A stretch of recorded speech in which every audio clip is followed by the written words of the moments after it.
This is Library Nerds with Words, the podcast that gives you the word on all the cool, nerdy happenings at Peter White Public Library and the library universe beyond.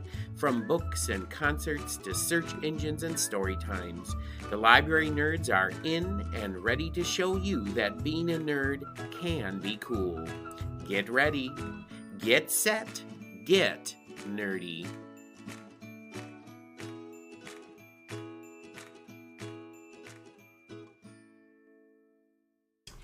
Welcome back to Library Nerds with Words, the podcast that gives you the word on all the cool things happening at Peter White Public Library and the library universe beyond, straight from the mouths of the people who know it best, library nerds. I'm Marty, Adult Programming Coordinator for Peter White Public Library, and joining me in the Pacific Nerdwest today is Communications Coordinator at PWPL, Andrea Marsh. Welcome back to the podcast, Andrea. Thanks for having me, Marty. Happy Halloween. Yes, we are recording this on Halloween. And, you know, I always love sitting down and getting nerdy with you any time of the day or night.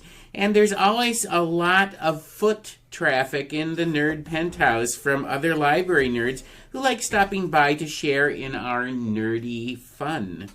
And you're also a big reason why everyone knows what's going on every day here at PWPL. Yes, I'm giving some gigantic hairy clues as to what Andrea and I will be talking about in a little bit. But before we miss some kind of link to our topic today, another terrible hint, she's laughing over here, we have to play another round of Word on the Nerd. You know how this goes, Andrea. I'm going to ask you 3 library nerd questions, and you have to answer them for the listeners. So, Andrea, are you ready to play Word on the Nerd? All right, Andrea, this is going to be a little game of Would You Rather, as always.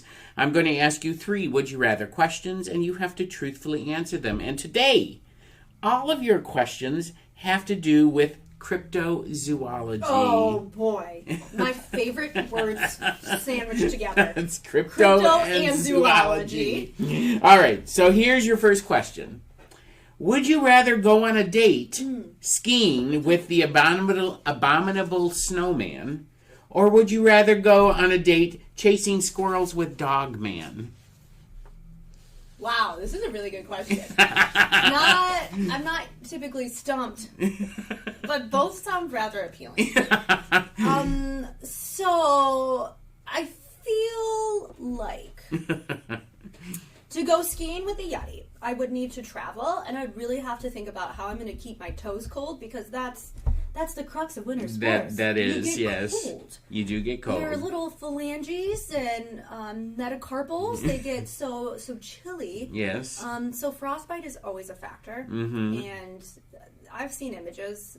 They're not pleasant. They're not pleasant, no. However, chasing squirrels with Dogman. and maybe we can open up this conversation later, because I want to know how close there are Dogman sightings in the UP. Oh, there's Dogman sightings in the UP. Because I don't really want to travel far. Car maintenance is expensive. I feel that you're leaning towards Dogman. Yeah, I can do it in my own backyard. Okay. Or my own barkyard. Wow. It's early. She's got her coffee. Okay. Okay. All right, so Dogman it is for you. Dogman and squirrel. Okay, well, as you know, the questions might get a little harder from here on out. So here's your second question. Would you rather go swimming with a giant squid? Oh. Or would you rather go swimming with Champy, the monster that lives in Lake Champlain in New York? Okay, now we're going back to locations again. Yes. So, as we know, giant squids typically live in the deep sea or in the lake at Hogwarts. That's true. Correct? Yes. And you're talking the Atlantic, which is a little bit colder than the Pacific Ocean. Close. Atlantic is warmer than Pacific. Oh, really? Pacific is larger. Oh, okay. And they have the Mariana Trench. Okay. Once again, zoology. I don't know too much about crypto, but I know some stuff about zoology. All right. Well, see, we gotta puzzle this out here. Nessie is a Leopleurdon. No, Champy. Champy is a Leopleurdon. And this is in the United States. Lake Champlain, A long sliver of a lake, right? It's in New York. It's in the Catskills. Less travel to get Less there. travel to get there. However, I would like to pick my giant squid, and I Okay. want it to be the one at Hogwarts. So I would choose to swim with the giant squid at Hogwarts. At Because Hogwarts. it's very friendly. Wow, that was a very specific answer. Yes, because I'm going to just dive a little bit deeper in there for all our Harry Potter friends, because it is Halloween. Because the giant squid at Hogwarts is friendly, because when Colin Creevy's brother fell into the lake, I think it was book number 4, the giant squid pulled the brother out. Wow. So the giant squid's a nice squid. On the other hand, the giant squid did sink the Nautilus in Not the same 20,000 squid, though. leagues Not under the the same sea. squid. It's different squid. Okay, all right. All right, here's your last question, and it might be the hardest.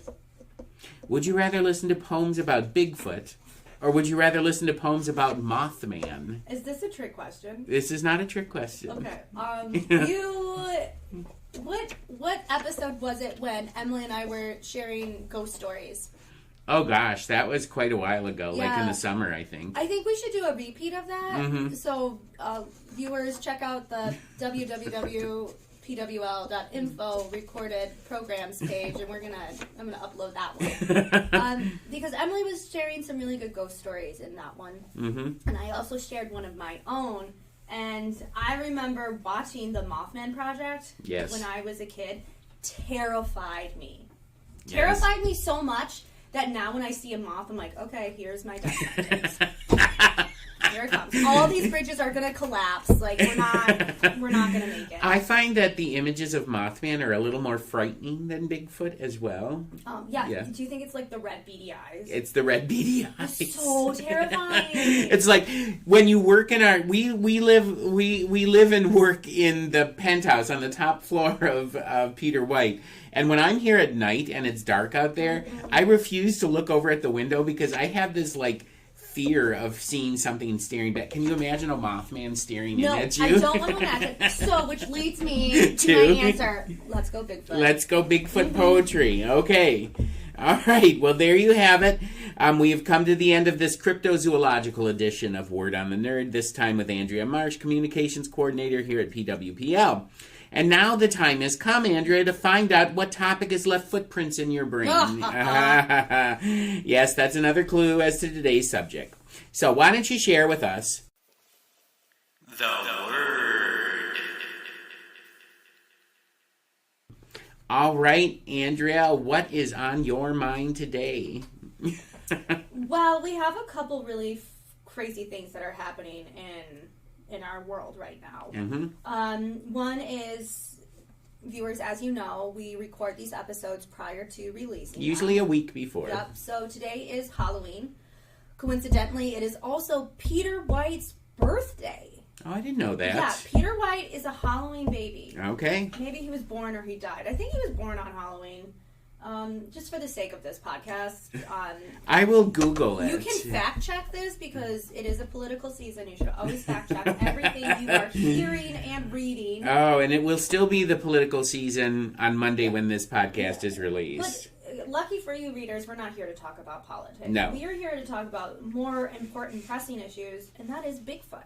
That's right. So, Marty, you do have your book reading coming out. Once again, as you know, we share an office, so I've been watching the soft cover books come in, the hardcover books walk in.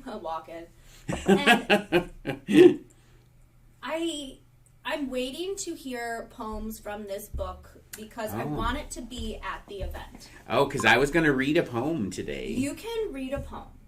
I will allow you. Okay.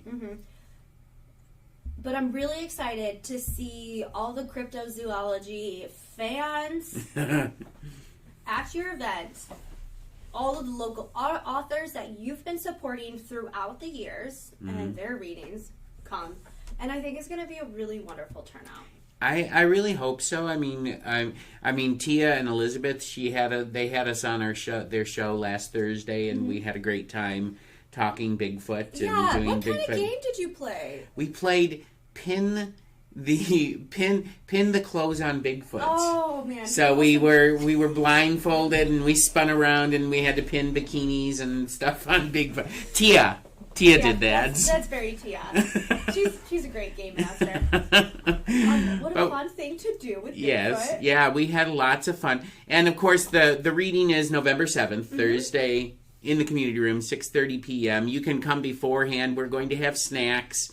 We're going to have music. We're going to have all kinds of fun stuff. And there might be somebody who's big and tall and hairy might be making an appearance. And this event does not just last an hour. It goes until 8. It goes until 8. So, the reading itself and the performance will probably take about an hour. We'll do some Q&A at the end of it. And then we'll have time to mingle. And if you want to purchase books, we're going to have books, both hardcover and paperback. We will have T-shirts with Bigfoot images on it that you can purchase. Cool. We're going to have stickers that you can buy. Who doesn't love a sticker? I know, and they're really cool stickers. Okay. They're really cool stickers. And our own Amanda from the Teen Zone, the charcuterie board guru, is going to be making a Bigfoot charcuterie board. She's bringing a charcuterie board. Oh, man, Marty, how good do you feel right now? I feel pretty good. I think it's going to be fun. And I've just been trying to get the word out, and Andrea's been helping me with that. And, there might be some Bigfoot sightings around the library soon. I've been seeing the big guy, sort of appearing every once in a while. Is that the big shadow that I've been seeing outside? That is the big shadow. And he didn't have big red eyes, so it wasn't Mothman. No, it wasn't Mothman. He's not Mothman. Sorry, Mothman. You're not allowed here. That's my next book. I'll do Mothman poems. No. Andrea's not on board with that one. That one's been done. That one has been done, yeah. No, it's it's a book that has been a long time in the making. When I say long time, it's like over a quarter century in the making. So quarter century is a very long time. It's a chunk of time. And it's a book that I worked on and I thought this is stupid, put it aside, came back to it, and it kept on coming back and back and back. Well, isn't that what Bigfoot does? It does, yeah. We think that we don't see him. And then he slowly creeps back into our lives. That's it. And you know what?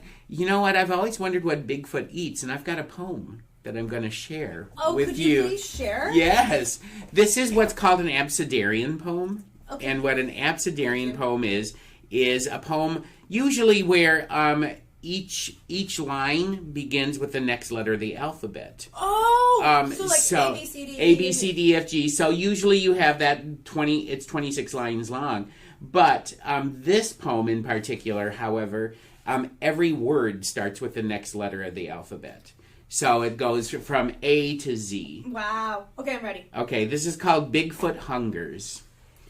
All Bigfoots crave dead eel, fennel, ginger healed in jicama, krill, lamprey, marinated, not oiled, pancaked quail, ribbed salmon that ulcerates, veined worms, xanthic yams, zwieback zucchini. Wow! Snaps. Okay. Yes. I have some comments. Yes. About this. Mm-hmm. I'm glad you explained the name of that poem again. Bigfoot Hungers. The type of poem. Abecedarian. Because I had to close my eyes. I'm one of those people that need to purchase the poetry book and then read along with you. Yeah. Like closed captioning. Yeah, absolutely. I love having closed captioning. But even as I was closing my eyes, I was picturing each word, and yes, it was the alphabet, but it read like a normal poem. Yeah. Like, you didn't even have to include the alphabet, and it was still very tasty. Right, exactly. And I mean, that's what an abecedarian poem, it's not supposed to call attention to itself, but when you look at that poem on the page, you will see that it's A, B, C, D, E, F. The only thing that I altered from, I had 2 Z's at the end as opposed to 1 Z. Well, if you're eating all that food, you get sleepy. But, I just finished breakfast, but I'm still a little hungry. And, it is Halloween, so we're going to be snacking all day long. Let's be real. We're in a library, so we follow the Hobbit Exactly. Mealtime. It's like, okay, this is we need second breakfast now. Yeah, That's what we need. So. I definitely ate my first and second breakfast in one sitting in under like 3 minutes. All right. Because that's how you do things. Yeah, well, that's how Andrea's life usually works. So, yeah, it's going to be, I think, a great, great night. I'm hoping Andrea's going to be there. I will be there. And I have it on my calendar. I'm looking forward to all my friends and family and podcast listeners showing up. It's going to be a great, great time. And it will be live streamed as well. So if you listen to this podcast from a distance, you can go to our YouTube page and watch the reading. Who's introducing you? My friend Ronnie Ferguson is going to be introducing me. Yeah, Ronnie has worked with me on many projects in conjunction with Bigfoot, and I thought there was no better person to really introduce me. He's also doing more for the event as well. He is. He's going to be playing. He's going to be backing me up playing some music because I did release 3 audio CDs of some of the poems and stories. I got Jazzing with Bigfoot, Christmas with Bigfoot, and Slow Dancing with Bigfoot. Are those going to be available for Though purchase yes, as well? the CDs will be there as wow, well. you're going to have a really big swag table. I'm going to have a big swag table, bring some change. And then afterward, I'm hoping that we can go over to the landmark and maybe have a little afterglow celebration. I have a very important question to ask. Yes. So I do want to purchase some items. Mm-hmm. Do I need to bring cash? Do you have Venmo? Do you accept cards? I do have Venmo. Perfect. I have Venmo and cash, check, whatever you would like to do that with. Money. Give me the money. Show me the money. I don't care. I'll take it no matter what. You don't have to slip it into a G-string or anything. I'll just hand it. That kind of thing. Well, Marty, it's going to be a wonderful event. Yes, it is. It's going to be a great turnout, and you're going to get that cash money. I'm going to get that cash money. So anyway, yeah, it's just going to be so much fun. And, even if you don't want to purchase a book, just show up and let's have some fun. I think that's the most important thing that's going to be coming this Thursday night, hopefully. Just having fun and celebrating and having a good time. So... all right. Well, there you go, everybody. That's the word, the big hairy word from Andrea Marsh, Communications Coordinator here at PWPL, about my upcoming book release, a reading from the book, A Bigfoot, Bestiary, and Other Wonders. And that's going to be this Thursday at 6:30 p.m. in the community room. But show up a little early and...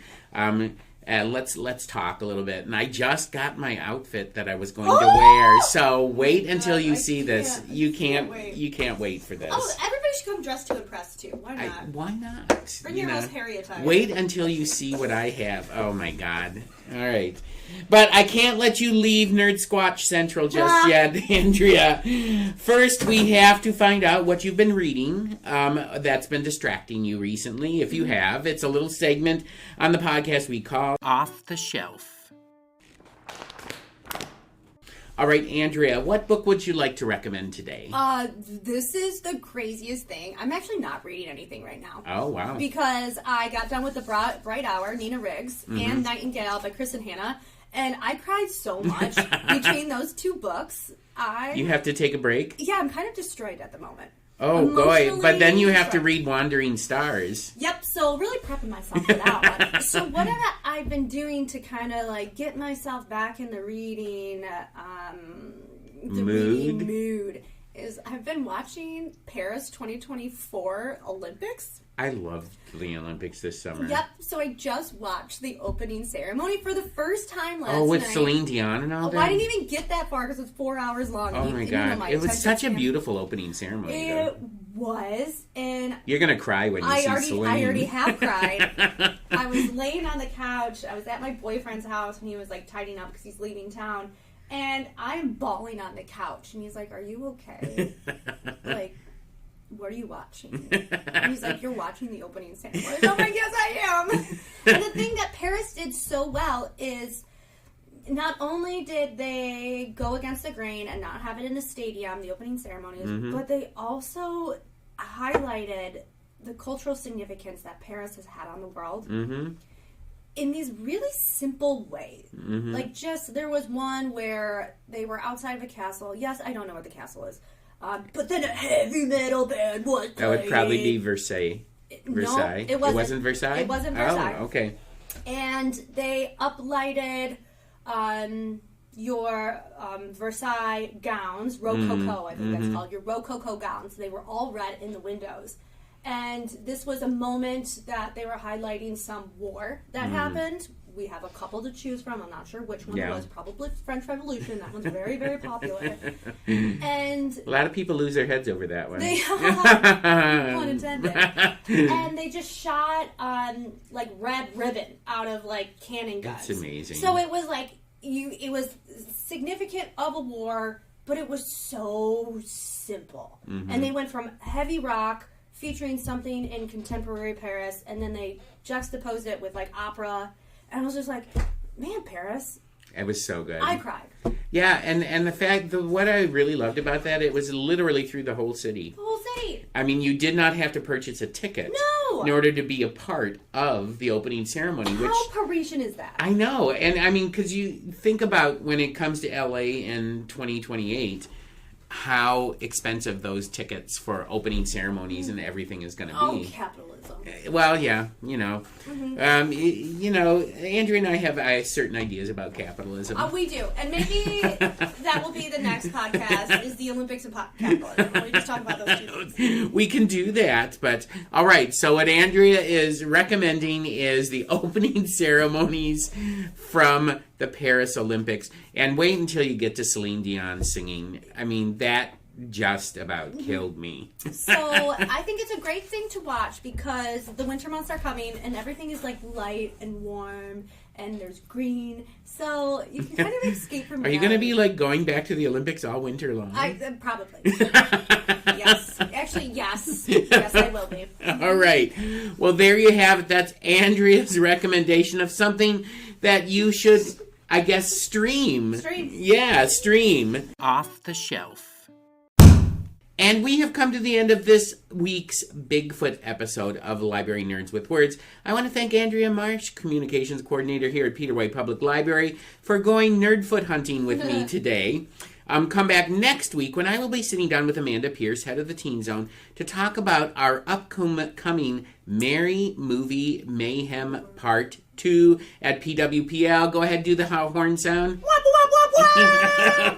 Until that time, everyone, stay nerdy. Thank you for listening to Library Nerds with Words, Peter White Public Library's weekly podcast, giving you the word on what's cool at the library. The theme for the podcast is Happy Clappy by John Bartman, used courtesy of Pixabay. This episode was written and produced by Martin Acketts and sponsored by Peter White Public Library. Until next week, pick up a good book, listen to some good music, watch a good movie, attend a great event, and remember, library nerds are the coolest people around.